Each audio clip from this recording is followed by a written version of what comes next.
Hello बच्चों, let us read the question first. Assertion reason type का question है हमारे पास। एजर्शन बोल रहा है blood has fluid matrix and reason बोला है all connective tissues are hard. इसका ऑप्शंस है both assertion and reason are true and reason is correct explanation of assertion. If both assertion and reason are true but reason is not a correct explanation of assertion. If assertion is true but the reason is false, और if assertion is false but the reason is true. तो यहाँ पर हम जो की concept use करेंगे वो होगा ब्लड के बारे में हम स्टडी करेंगे। तो ब्लड के बारे में बोला गया है कि इसका फ्लूइड मैट्रिक्स होता है, तो ये बिल्कुल करेक्ट बात है। फ्लूइड मैट्रिक्स होता है क्योंकि ब्लड खुद भी फ्लूइड है।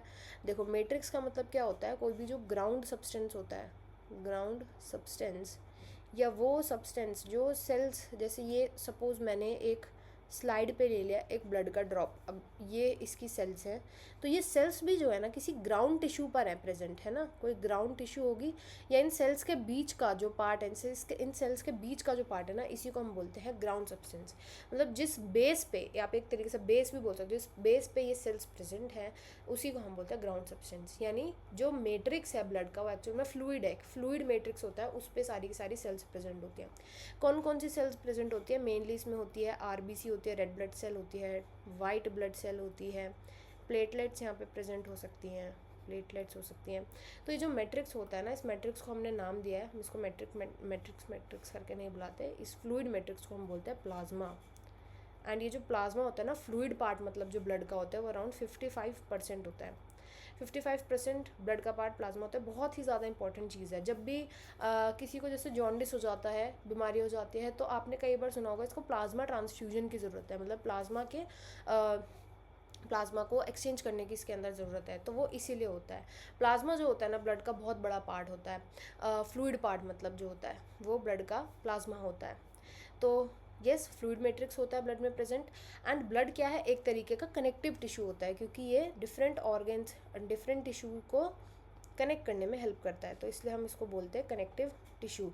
एंड ये मेन कनेक्टिव टिश्यू होता है हमारी बॉडी का। काफ़ी चीज़ें, क्योंकि ये अपने साथ लेकर के चलता है, जैसे ऑक्सीजन अपने साथ लेके चलता है, कई सारे पिगमेंट्स, हार्मोन्स अपने साथ लेके चलता है, डिफ्यूजन हमें इसकी वजह से देखने को मिलता है। तो ब्लड एक तरीके से एक इंसान के ज़िंदा रहने के लिए सबसे ज़्यादा इंपॉर्टेंट चीज़ होती है ब्लड।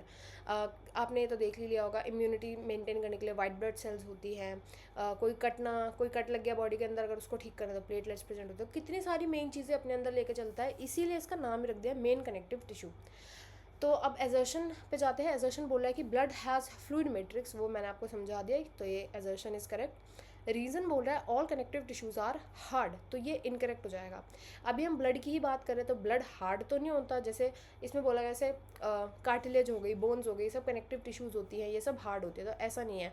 वो हार्ड होंगी, बट ब्लड जो होता है ना, ब्लड जैसे इधर एग्जाम्पल है, वो तो हार्ड नहीं है बट स्टिल एक कनेक्टिव टिश्यू है ये, तो इसलिए यहाँ पर जो रीज़न है वो इनकरेक्ट हो जाता है। तो यहाँ पे राइट आंसर हो जाएगा option C, assertion is true but the reason is false. I hope you understood well. Best of luck and thank you.